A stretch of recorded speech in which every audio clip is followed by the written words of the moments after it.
of those on Zoom, there's about 30 at the moment, to this rather large completion seminar for Merrick Morley.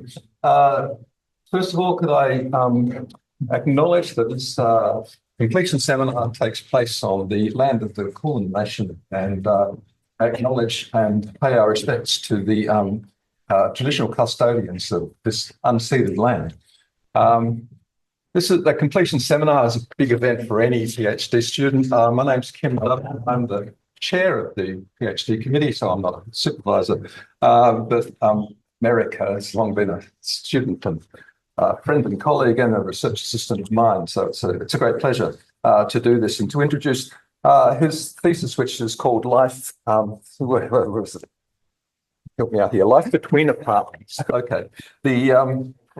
Designing community resilience in new multi-residential projects, which has obviously got a great deal of interest around Melbourne because there's a lot of innovation and experimentation taking place. And as should be appropriate for a school like this, we've got PhD students focusing their critical gaze on the way in which it's happening, and particularly the way in which this is linked into questions like resilience. If you can. Thanks very much, Merrick. I'm going to leave you with that. Cool, thank you.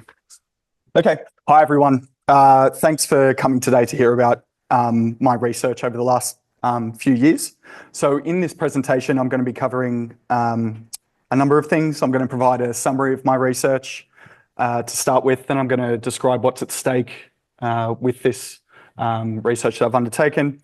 I'll introduce the 4 apartment projects, the 4 case studies and how they relate to community resilience. Then I'll briefly talk about the research design before introducing the findings and discussion, and then I will conclude with this question of designing community resilience. So in 45 seconds, this research evaluates 4 new apartment buildings in Melbourne, Australia, focusing on shared spaces and participatory processes at the building and neighbourhood scales. The 4 projects are positive deviants. They're award-winning and critically acclaimed buildings operating in the same system as others. Exploratory mixed methods are used to triangulate and expand findings as a way to increase reliability. An interdisciplinary community resilience framework is used to explore this research topic alongside assemblage thinking. And then finally, findings piece together a provisional state of high community resilience across the 4 buildings. However, there are a series of ongoing design, management and lifestyle vulnerabilities, including examples of perverse resilience that may undermine these dynamics in the future. And to further focus your attention today, I'm answering this main research question. So how do shared spaces and participatory processes in new apartment buildings affect community resilience? So in this research, shared spaces are those areas and places beyond the private apartment dwelling, including circulation spaces, destination spaces or communal areas, utility or ancillary spaces, and then finally public spaces. So while all are important to community resilience, this research mainly focuses on those circulation and destination spaces. Meanwhile, participatory processes refer to the formal and informal ways that residents are involved throughout the design, planning, construction, occupation, management and ongoing life of the apartment building, including the degree of power that residents have to make decisions and influence daily practices. So these 2 concepts are pretty slippery to contain, yet they are related to the life between apartments and its community resilience. Okay, so what? Why does this matter and what's the value proposition here? There are many different ways to answer these questions. However, for time, I'm just going to focus on one aspect of a much larger issue. What's at stake is that certain negative psychological and social impacts have been consistently associated with high-rise environments, particularly for lower income populations. And there is no lack of research on the matter, and one review summarised that high-rises are less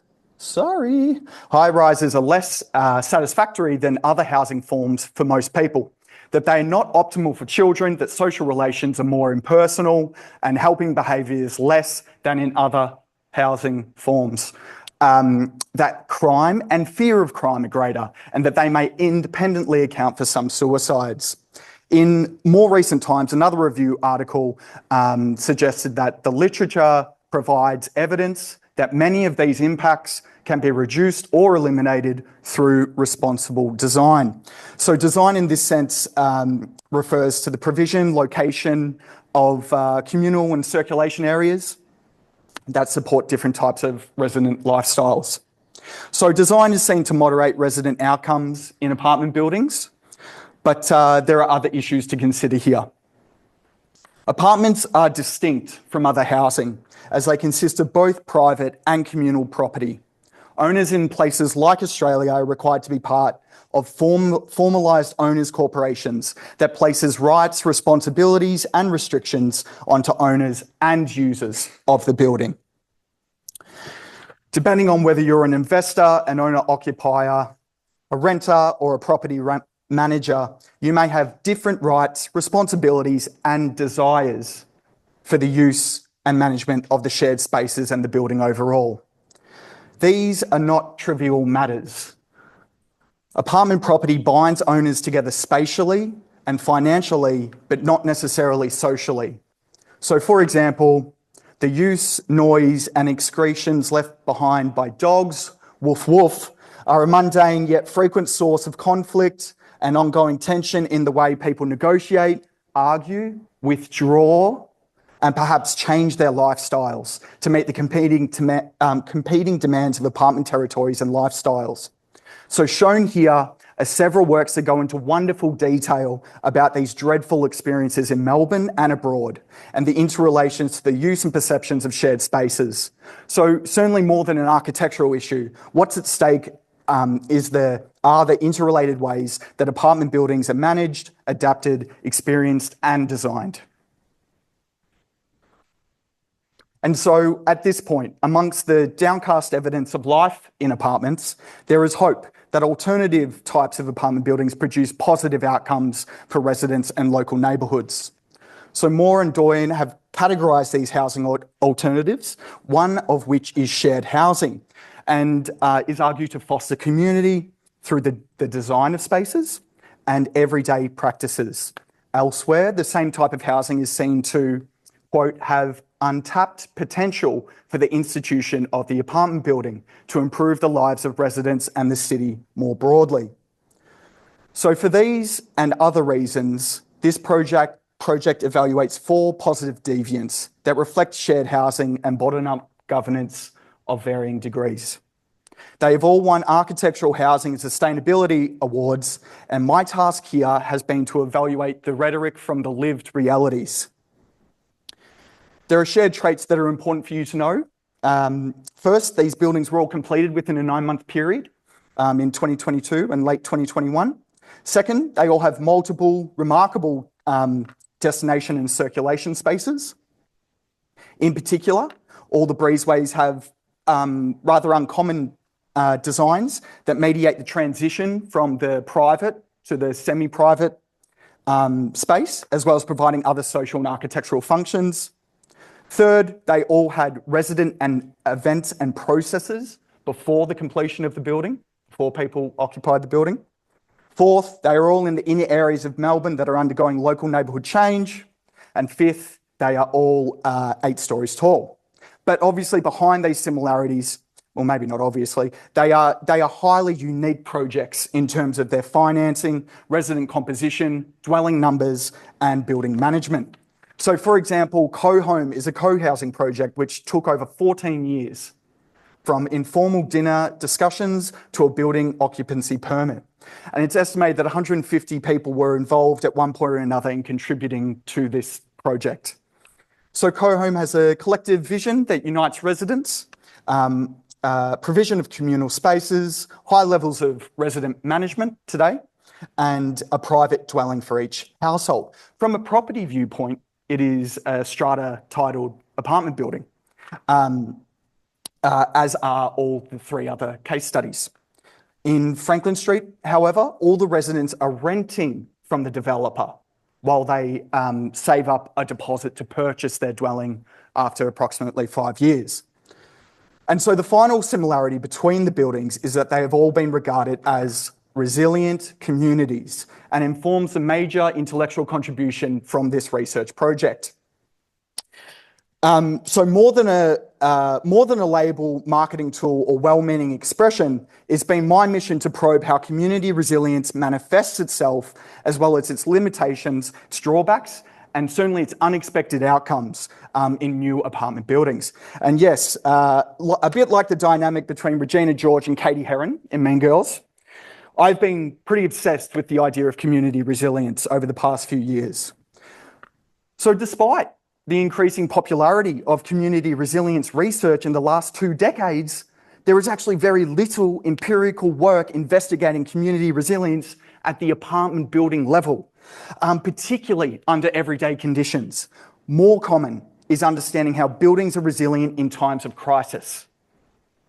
And while there is certainly importance in knowing how communities and apartment buildings can prepare and respond to disaster situations, there is absolutely value in understanding how they can function every day or adapt for tomorrow's problems. So, as a starting point, we can define community resilience as a process linking a set of networked adaptive capacities to a positive trajectory of functioning and adaptation in constituent networks, constituent populations after a disturbance. So that's a bit of a mouthful, but I assure you that all of these key words are crucial for thinking about the dynamics of apartment buildings and the people who live in them. Community resilience is a resource, and many argue that it can be and many argue it can be measured as an outcome as well. A series of adaptive resources that can be used to overcome or avoid problems. Networked adaptive capacities are the shared resources required to address disturbances and vulnerabilities. Norris and colleagues categorise 4 sets of resources that have porous boundaries between. Now, these resources are important in times of catastrophe, yet the growing research on community resilience has exposed the many different ways in which communities are resilient or not through a range of resources and processes. So it is now commonplace to identify resilience along a gliding scale from resistance at one end to transformation at the other. And depending on the situation, the desires and shared resources of the community, residents may oppose or adapt to achieve a goal together. So in this context, researchers like Wright have urged a need to engage with different perspectives and experiences to understand how community resilience is understood and practiced across different contexts. So different contexts may lead to different vulnerabilities and requires communities to be resilient in different ways. A productive means to think about this are the internal and external vulnerabilities, the exposure to and interaction with disturbances and stresses, as well as the ability to cope with and respond to them. Now, there are synergies here between this understanding of vulnerabilities and complex adaptive systems thinking. Conceptualizing community resilience as a systemic process and outcome, we are encouraged to look at the links between scales. The individual is related to the community is related to the neighbourhood, and so on. This matters for identifying power and politics and the allocation of resources, resilience and vulnerabilities between people and groups, governments and housing policies. Complex adaptive systems thinking emphasises stability and change and the progression from growth to conservation, to collapse and reorientation. This is represented as an adaptive cycle that you can see on the screen, where different stages are associated with the accumulation of resources and connections between those resources, the sharing of those resources. So the cycle can renew itself without collapsing, and it can be affected by other cycles at higher or lower levels, where lower levels can revolt or higher levels can stamp out change. And generally, the cycle spends most of its time in this for loop of growth and conservation, while the back loop tends to progress quickly. Look, the jargon is difficult, but the message here is that communities are both independent and interdependent on the context that they exist in and the subsequent resilience and vulnerabilities that accumulate in this process.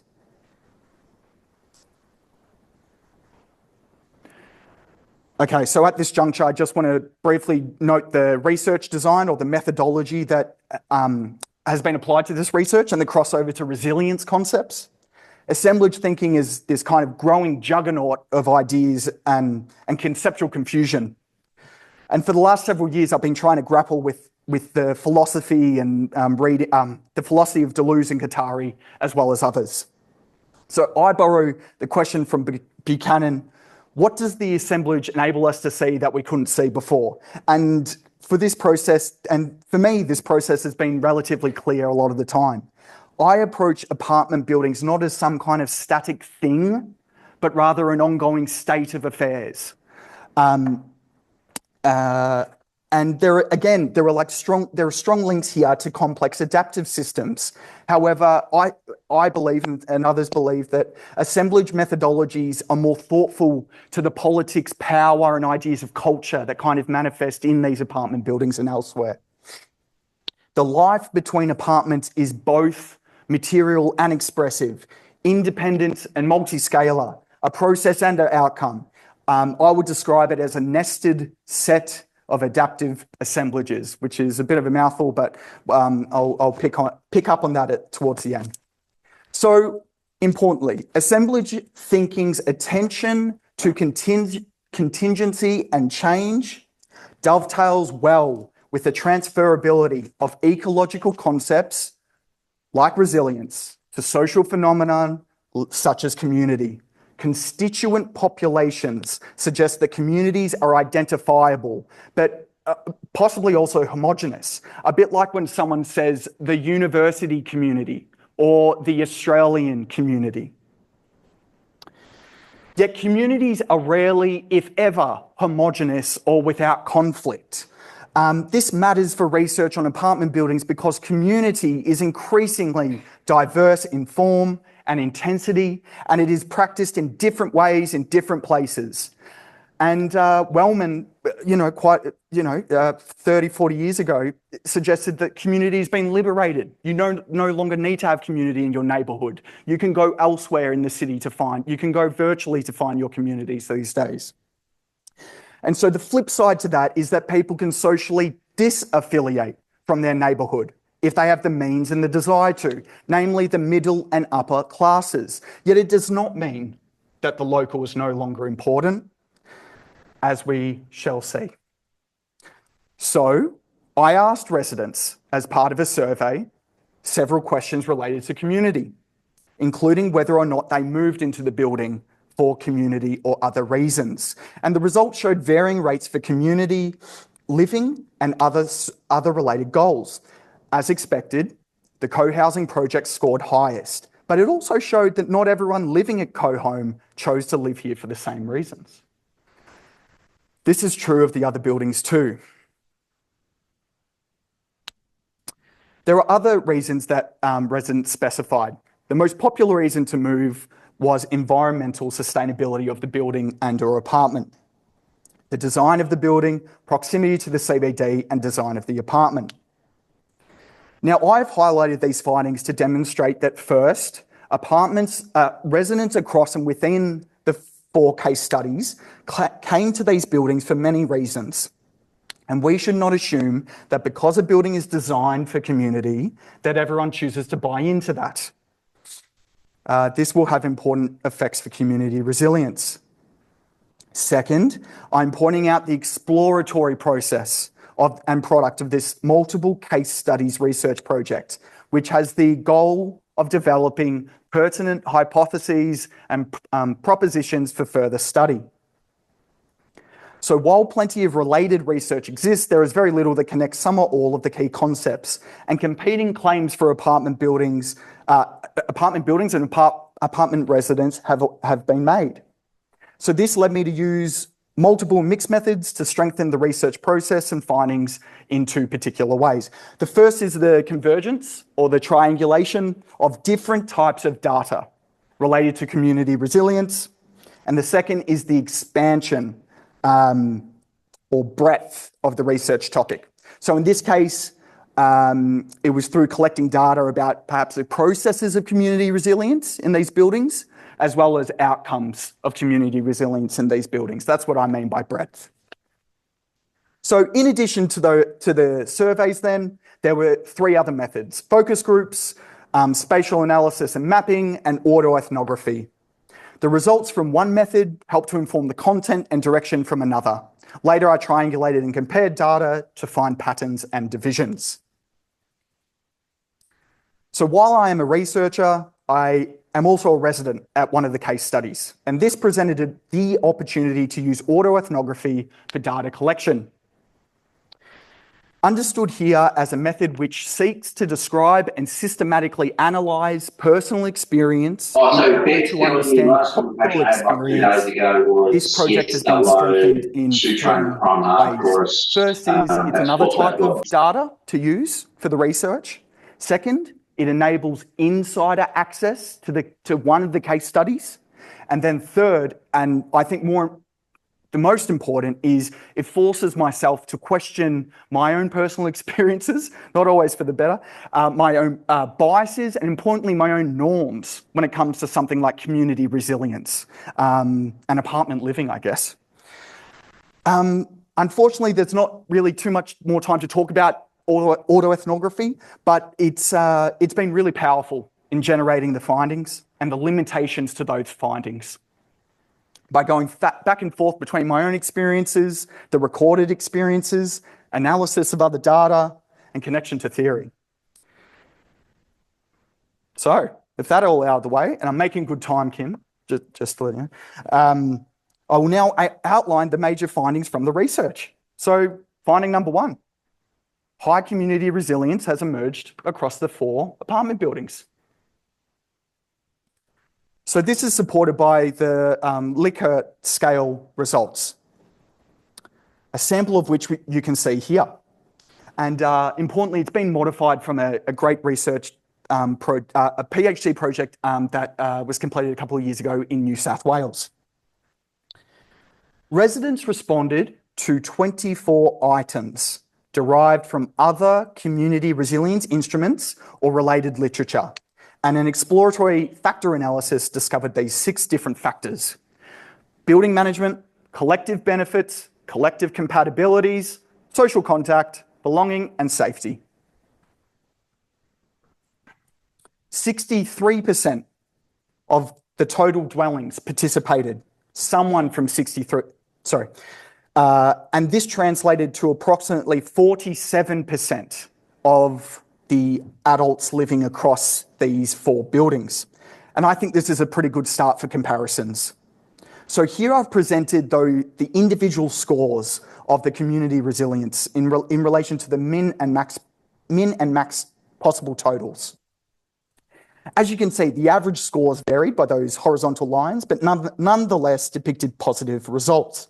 However, I wanted to know whether there were statistical differences between the building as well as the influence of particular characteristics, if that affected community resilience scores. So working with the Statistical Consulting Centre at the university, we undertook a hierarchical multiple regression.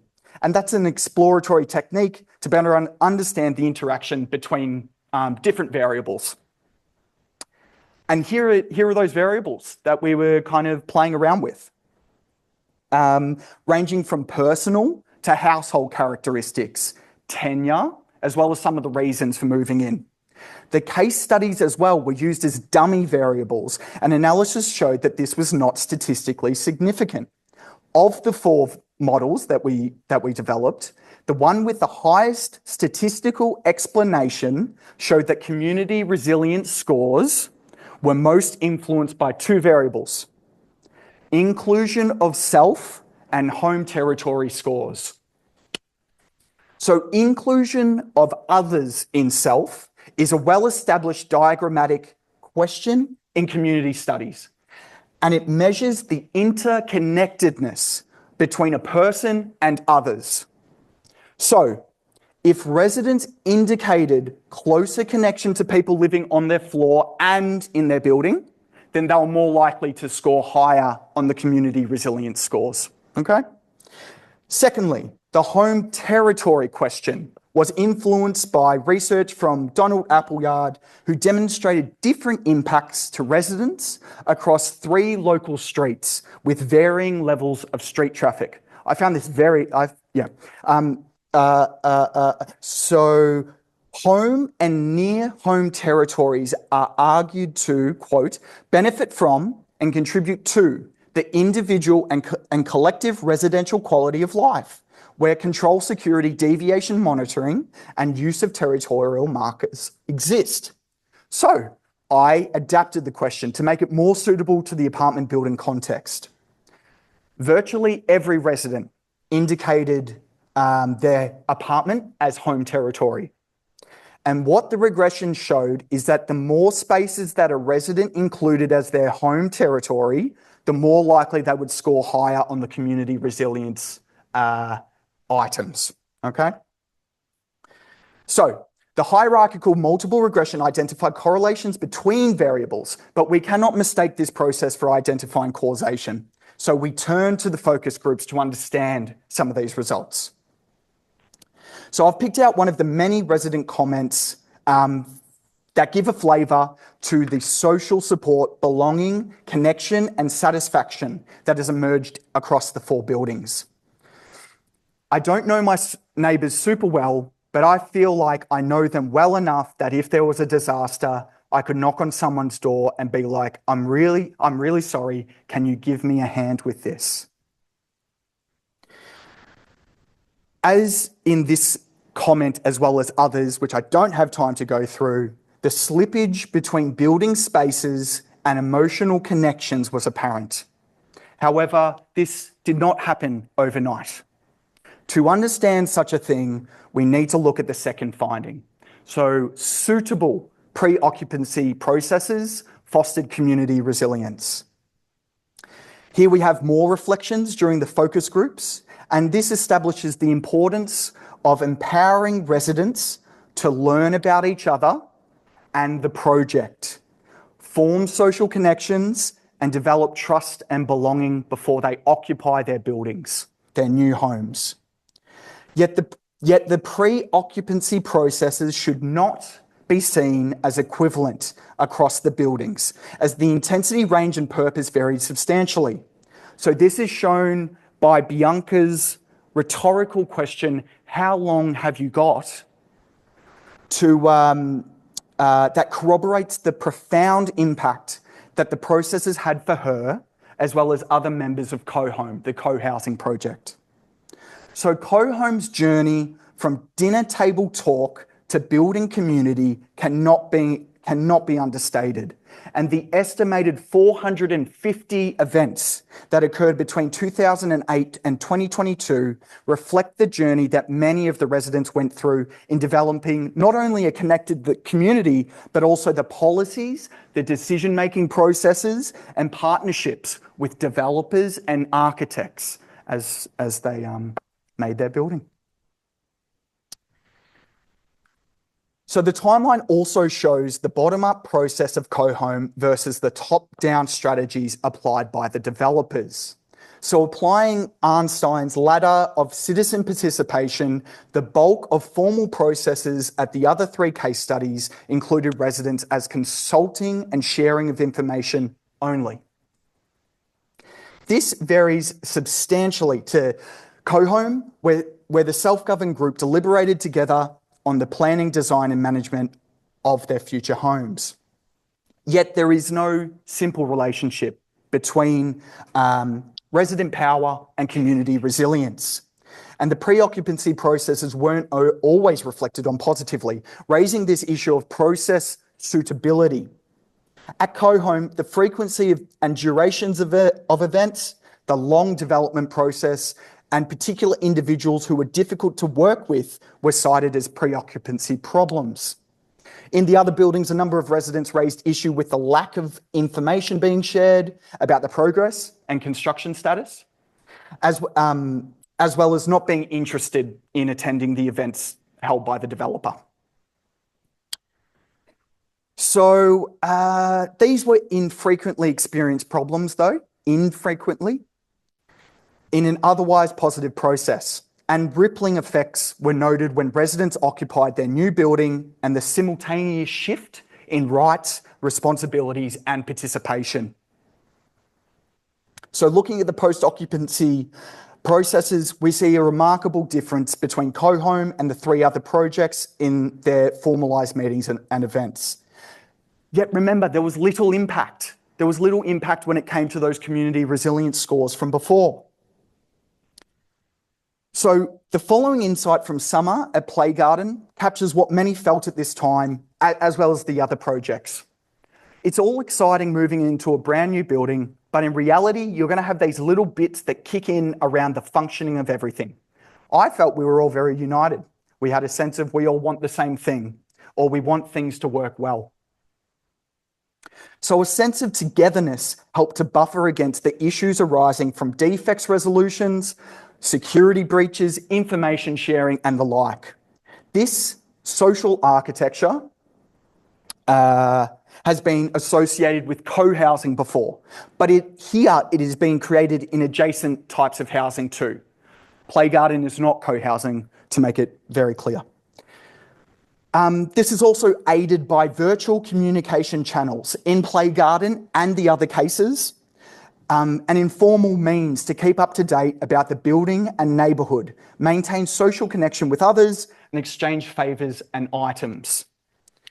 However, as in other aspects of the participatory processes, the virtual communication channels could turn into complaint fests and, unfortunately, in some cases, anonymous bullying between residents. The one building where resident conflict was not cited as a was not cited as a vulnerability was Franklin Street. The one building where management remains with the developer. Instead, residents were disappointed with the level of communication, management, and agency given to them by the developer in their new homes. Urban Place also had problems with their unresponsive property managers. And this is reflected in the differences in the liquor survey factor scores highlighted here in this little box. That's how I make sense of that difference there for the most part. So, lest you think more agency is better for community resilience, there are signs of adverse dynamics at CoHome. Particular residents here are experiencing what I consider to be meeting fatigue, a problem noted in other co-housing projects where a minority of residents are taking on a majority of the work. Not everyone can contribute, and everyone has different capacities to take on certain roles. However, it is clear that community vulnerability is increasing where too much is being done by too few. Internal vulnerability increases as external processes are concentrated. So these discoveries lead to my third finding. Post-occupancy processes foster and undermine community resilience. And the fourth finding has a related or a similar logic. The shared spaces foster and undermine community resilience. So to begin, I asked how often residents used the destination spaces in their building in the last 12 months.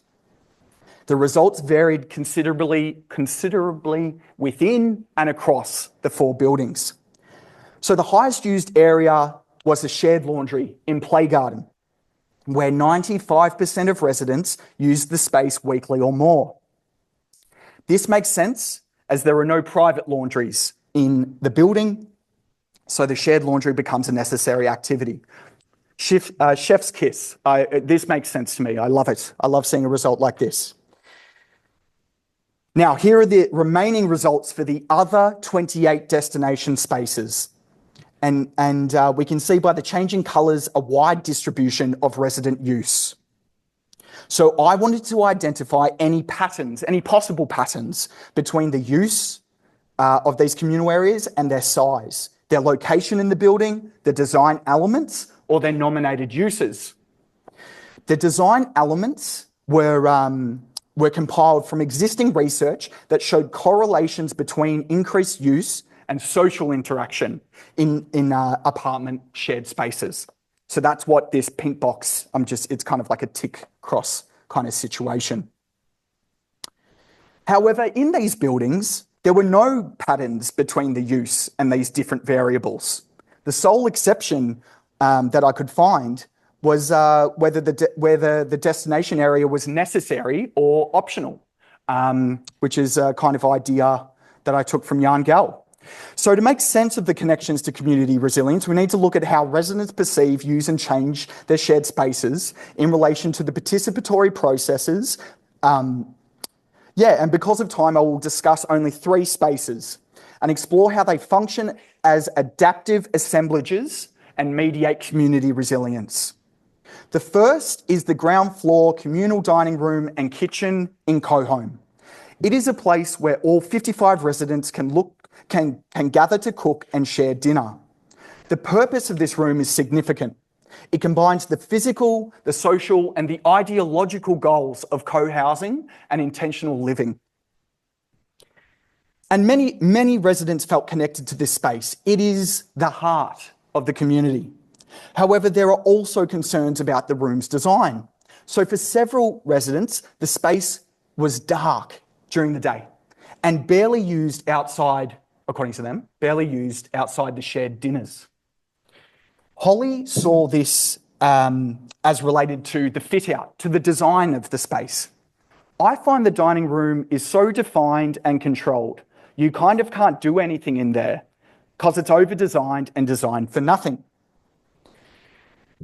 So in the following months, a number of residents worked together to plan and retrofit parts of the existing room to enable other uses. This led to the removal of the cabinetry and inclusion of couches, outcomes enabled by the decision-making processes that Co-Home has in place.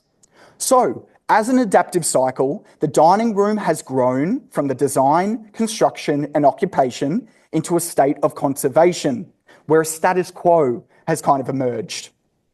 After living in the building, several residents began to feel that this area was underutilised.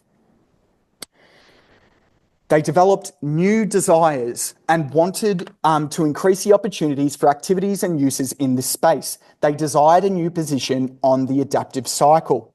So as a type of revolt, residents shifted the dining room system by removing the furniture and replacing them with couches, coffee tables, plants and other furnishings.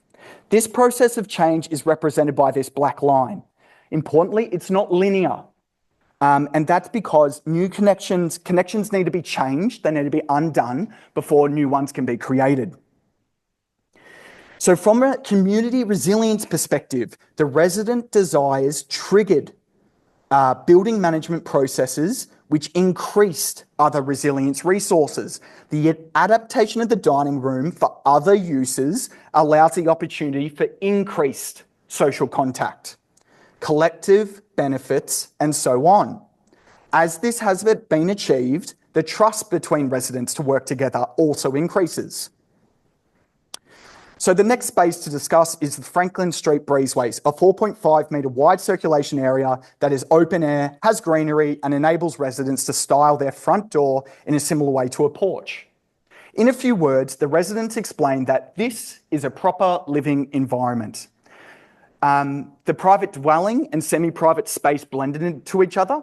The visual connection allows residents to learn about each other, and there's pleasant interactions with neighbours in this space. However, the same area has been the site for conflict and tension. Of particular note, it can be cold and windy on the higher floors. It's open air, remember? There's actually no spaces to hang out. So you can say hello to each other, but people aren't really lingering for too long. And people are also conscious of invading privacy of others. There's also been noise caused by children playing, as well as people partying. And dogs off lead in this area has caused resident arguments a few times. So the different desires to have dogs off lead or for children to use as a play space has come up against the desires for peace and quiet. Social territories are being attacked and defended. So how do we make sense of this situation in relation to adaptive assemblages and community resilience? First, we are seeing the divergence of social norms and values. In assemblage terms, the material and the expressive components of the space do not align between residents. The resident who didn't want children to play felt it happened too often. Their tolerance for difference has diminished. This is an assemblage with low territorialisation. The competing views for what is acceptable in the breezeway are a sign of this. High territorialisation occurs where the state of affairs is firm. A jail cell is a good example of this, where control is high and so are the behaviours that occurs within. The resident not wanting children to play in the breezeway desires a change in the type of activities available. They want to lower the overall resources or change the resources by restricting particular uses. At this stage, no change has taken place as the power for change resides with the developer. The adaptive assemblage remains the same despite a desire for revolt. So community resilience is both fostered and undermined depending on the people involved. Some residents cited social contact, belonging and emergence from this area. Yet the same breezeway is also a site where troubles occur. The children playing is not just one example. It's just one example of where different desires in the same material context takes place. So let me be very clear, not always conflict and tension. It's not always a bad thing. It can be a step to social learning. A step backwards might be a step forwards later down the line. Okay, so the final space to mention are the circulation areas in urban place. And unlike the other case studies, which have more substantial breezeway and lobby areas, residents in urban place noted the lack of social encounters as they move through the building. So according to Stella, I'm surprised how little of people I see incidentally. 9 times out of 10, I can leave the apartment building without encountering anyone. So the size affordances and opportunities for residents to encounter each other contrasts to the other buildings where over 90% of residents interacted weekly or more with others. This evidence is powerful to the extent that it demonstrates how circulation areas mediate opportunities for bumping into other residents. As an adaptive assemblage, the circulation spaces demonstrate lower levels of resources and connections. The position of the red dot reflects this. And despite the ideas to have more social encounter, the rigidity of the physical structures mean widening the lobby or the breezeway is a significant task. There are financial, physical, and regulatory limits to changing this particular state of affairs. The upper levels stamp out change. So the breezeway, the shared spaces of the apartments are entangled with the property rights, participation, and social desires.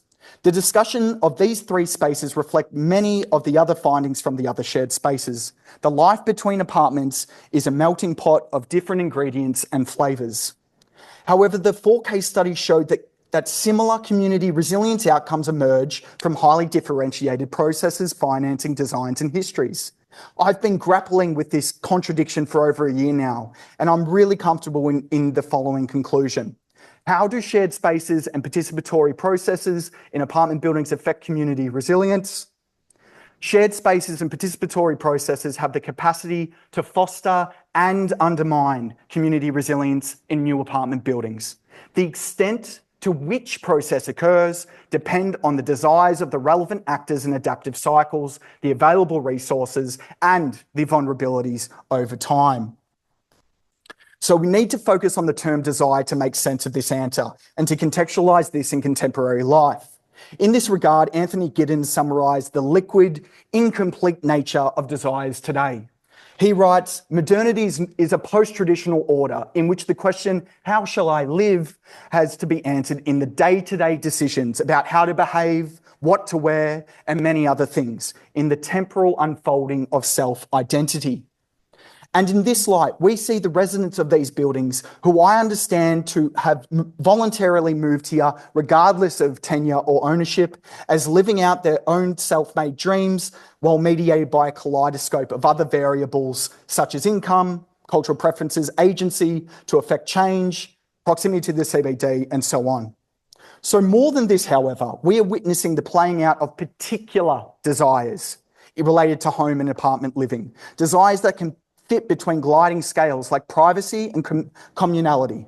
We can add to this the desires for autonomy, affordances, freedom, separation, non-participation, and their opposite conditions. So each person, each household, each building, and the group of residents will have desires along these scales. I believe if the territorial settings are right, if the desires align between people living in their building and its various spaces, we are more likely to see the emergence of community connection and perhaps community resilience. Yet there is no end point or predetermined positions that will lead to this outcome. Complex adaptive systems have too many simultaneously interacting parts to arrive at endpoints or reductive solutions. The world keeps changing and so do its people, which includes the many actors who don't live in the apartment building, but have considerable influence over it. I'm sorry, I'm just going to have to skip over perverse resilience for a moment to get to the conclusion within 45 minutes. Yep. So, yep. Okay. So this all leads me to think, well, how could resilience processes and outcomes be improved in new apartment buildings? Beyond rehashing what has already been said, we need to zoom out to see the many working parts that mediate the life between apartments to answer this question.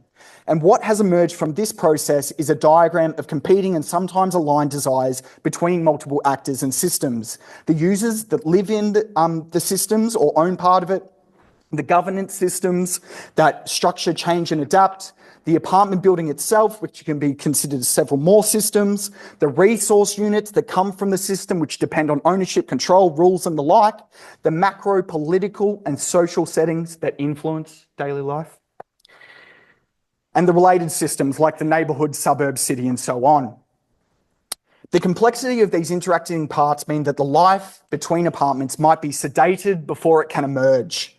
Narrow hallways without daylight, territorial markings, or the ability to comfortably linger are a good example of this. However, in many other instances, the capacity to produce and sustain the life between apartments can occur, and designers, planners, and developers have their roles and spheres of influence to do such a thing. The positive deviants are an example of this innovation occurring. So, at different points in the development, construction, and operational life of the apartment building, different actors will become more or less influential in the apartment buildings. So, yes, I will be very quick, Kim. I suggest at this stage that the scholarship from Eleanor Ostrom helps us to kind of think about how we can improve community resilience. And while I don't have time to discuss it in detail, her acclaimed research on the conditions for sustained collective action of shared resources are right for the use in researchers in apartment buildings. So I did this. I analysed the focus groups information using Ostrom's frameworks. And what I found were these three patterns about social capital, about how rights are shared in the shared spaces, and about congruence between how they're designed and how they're used. So it'll be interesting to see how this applies to other buildings. And so the final 30 seconds, to conclude, should we desire to improve the life between apartments, we need to gather more feedback and create more opportunities for it to occur in more places. There are plenty of reasons to do both at the same time. Australia's housing culture is long overdue for systemic change. I've got a couple of thank yous. Can I do that, Kim? Or you're going to cut me off? Yeah, cool. Okay, so could you please join me in thanking a few different groups of people who have made this research possible and where I am today. First, I really wanted to thank these particular groups that you can see on the screen. The ABP faculty and the ARC Life Course Centre, in particular, who helped to provide financial support for my data collection. I want to also thank the Melbourne Centre for Cities, the Infer Research Hub, and Resilient Melbourne and the City of Melbourne, who established the scholarship for this research topic. Second, I want to thank my research committee for their ongoing support throughout these past few years. Your fingerprints are all over this research, which I'm sure you've picked up throughout. In particular, Sarah, thank you so much for your calming presence in an otherwise really hectic and chaotic time. Third, family, friends, and the fellow PhD students who have joined us here today. Thank you for everything that you've done over the past few years. Charlotte, my beautiful partner who's here in the crowd, I wouldn't be here without your support. And thank you for, dare I say, having the resilience of tolerating me living in a building that I was researching. Lastly, thank you to the residents who participated in this research. Without the residents, without those particular residents who helped me gain access to the forums, to other residents living in the building, this research wouldn't be possible. So to them, thank you so much.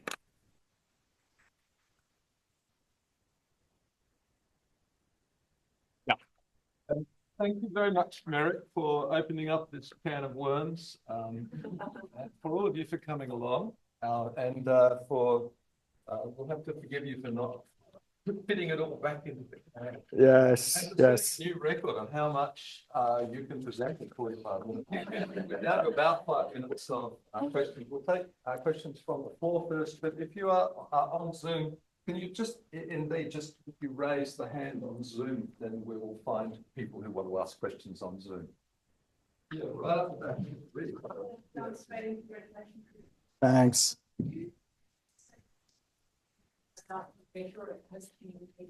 Sorry to interrupt. Hoping you can maybe refresh on that or expand a little on your findings, and if there's any findings around the rhetoric of this community space. That's a great question. Thank you. So, so I found that the way people spoke, the residents who participated in the focus groups, mostly from the focus groups, the way they talked about their community connections with each other, I kind of consider that to be rhetoric in this case. And the language that was used varied across the 4 buildings, and it kind of came out in terms of that connectedness in that diagrammatic question. What I mean by that is language is used to kind of family was kind of mentioned in co-home, whereas in urban place it was kind of suggested a more convivial, kind of less, kind of more distance between the residents, but nonetheless still a sense of community. Does that make sense? So there's different levels of kind of closeness.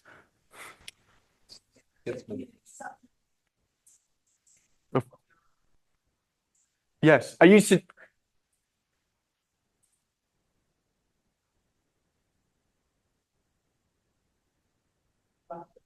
Sounds good. Other questions? Yes, up the back. I was wondering if you looked at the demographics of people in the apartment blocks and to what extent whether they, thanks, I'm quite loud, to what extent whether they were from kind of different income brackets or there was like levels of diversity, to what extent did that impact how spaces or processes affected community resilience? Yeah, thanks. That's a great question. And so I didn't do any statistical analysis on a number of, so as you saw with the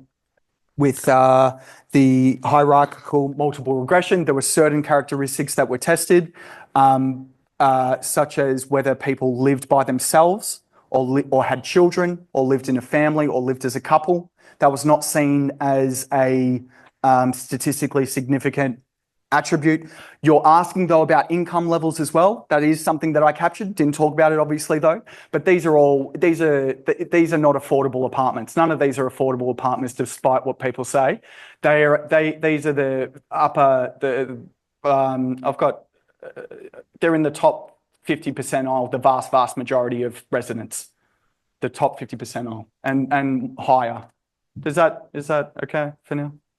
Merrick, we've got about 50 people on Zoom, and I'm going to go to Sam Gordon. Sam, hey. Turn your video on and ask the question.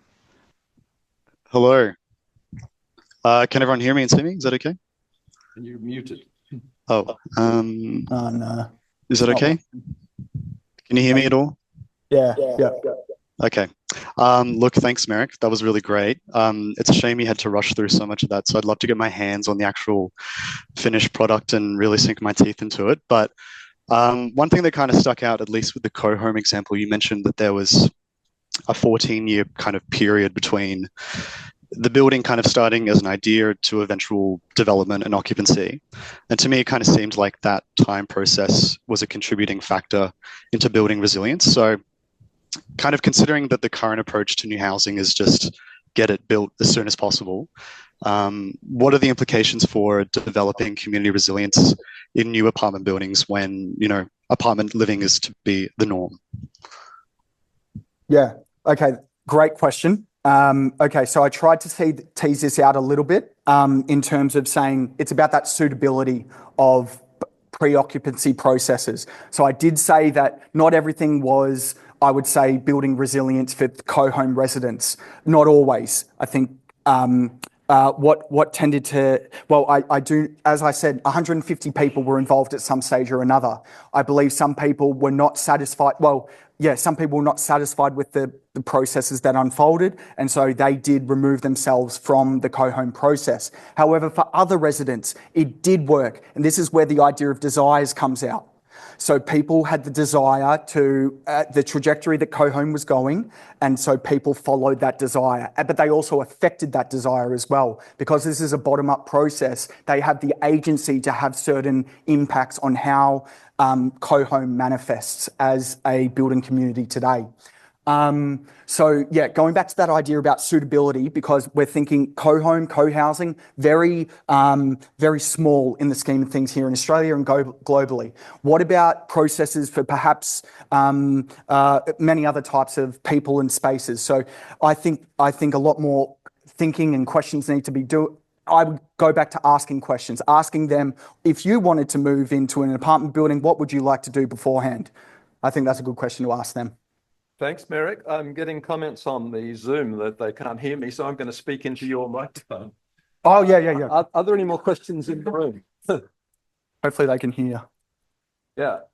Does it? It got skipped over, but what do you have to say about perverse resilience in these buildings? Yeah, thank you. Yep. All right. So perverse resilience is when resilience happening at one level of the, hopefully everyone can hear me online still. I'm not sure if something's... No, it's fine. It's all good. Thank you. So perverse resilience is when resilience is occurring at one level of the system and it's undermining or it's causing vulnerabilities at another level of the system. The classic example is climate change, where we have fossil fuel industries still operating today, still being resilient, still adjusting, resisting, transforming themselves, burning fossil fuels at the expense of the resilience of the global climate. So there's examples of that occurring. I would say, just to give one example, I would say in Franklin Street, a lot of, probably a main core of residents are pretty disappointed at the lack of agency in the management of the building. So the developer has the power, and I would say it's perverse resilience because the residents, the community, perhaps if we want to argue that, they do not have the agency to create change in the building in which they live in. And we get this all the time, don't we, with other renters in other apartment buildings. It's very well known. So there you are. Okay, thank you. Are there any more questions? Because we're over time and we might call that an end. I'd say thanks, Imogen, for pointing out on the Zoom that there's a problem with the microphone, which is, of course, how resilience happens. It's about how we communicate with each other and then even know that we have to adapt, let alone have the capacity to. And if I shout into Merrick's microphone, that's an adaptation. So thank you very much for coming along. And if you could join me again to thank Merrick for a wonderful presentation. Thanks.